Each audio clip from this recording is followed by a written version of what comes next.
আসসালামু আলাইকুম এভরিওয়ান।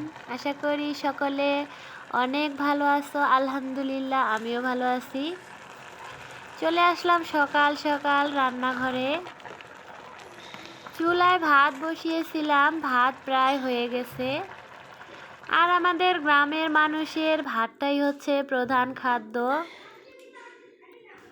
সকালে উঠে যতই যাই খাক না কেন, যতক্ষণ ভাত খাবে না ততক্ষণ অবধি যেন তৃপ্তি মেটে না।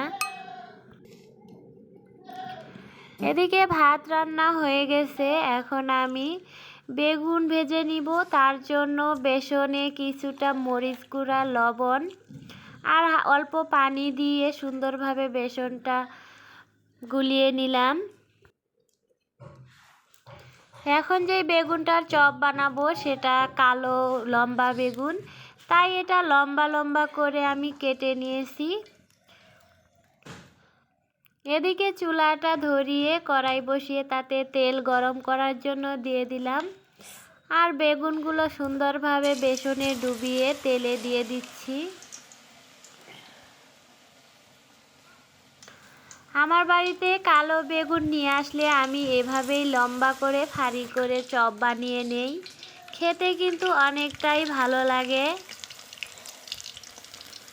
আর আমাদের গ্রামের মানুষের কিন্তু এই সাধারণ খাবারগুলোই অনেক পছন্দের।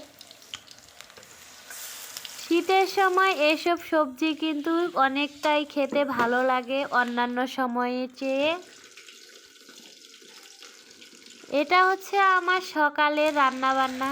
আমরা গ্রামের মানুষ এরকম সাদামাটা ভাবেই রান্নাবান্না করে থাকি। এদিকে বেগুনগুলো প্রায় ভাজা হয়ে গেল। এবার আমি সুন্দরভাবে প্লেটে নামিয়ে নিচ্ছি। ওদিকে আমি ডিম ভাজার জন্য পেঁয়াজ মরিচ সহ রেডি করে রেখেছি। এই বেগুনগুলো ভাজা তেলেই আমি ডিমটা ভেজে নিতে পারবো, তাই আলাদাভাবে কোনো তেল না দিয়ে বেগুন ভাজার তেলটাতেই আমি ডিমগুলো ভেজে নিলাম।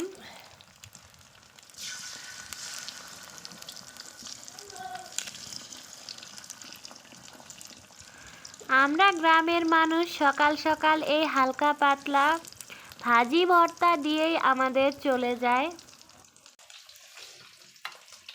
এদিকে ডিম ভাজা প্রায় হয়েই গেল। অপরদিকে আমি বাঁধাকপি কেটে রেখেছি ভাজি করার জন্য।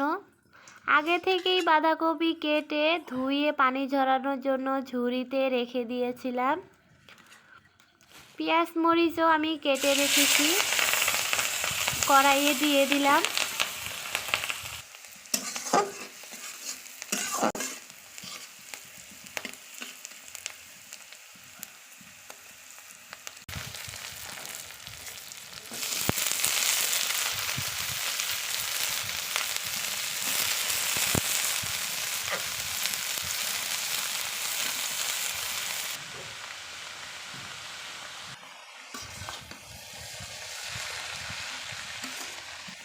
তো এই বাঁধাকপিটা কিন্তু সারা বছর আমাদের এদিক পাওয়া যায় না, শুধুমাত্র এই শীতের সময়ই পাওয়া যায়।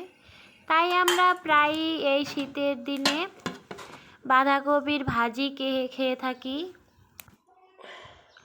বাঁধাকপিটা অন্যান্য দিন আমি আলু সাথে দিয়ে ভেজে নেই, কিন্তু আজকে আমার ঘরে আলু ছিল না, তাই শুধুই বাঁধাকপিটা ভেজে নিলাম।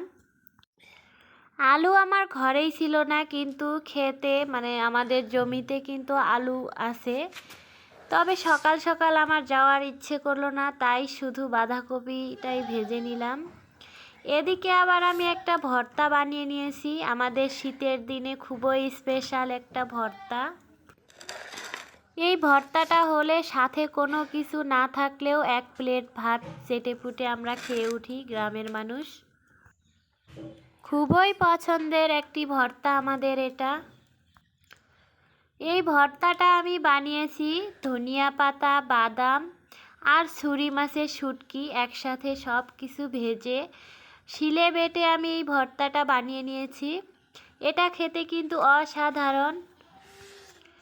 আর এমনিতেও আমি যে কোনো ভর্তা খেতে অনেক পছন্দ করি। এতটা সময় ধরে আমার ভিডিওর সাথে থাকার জন্য অনেক ধন্যবাদ।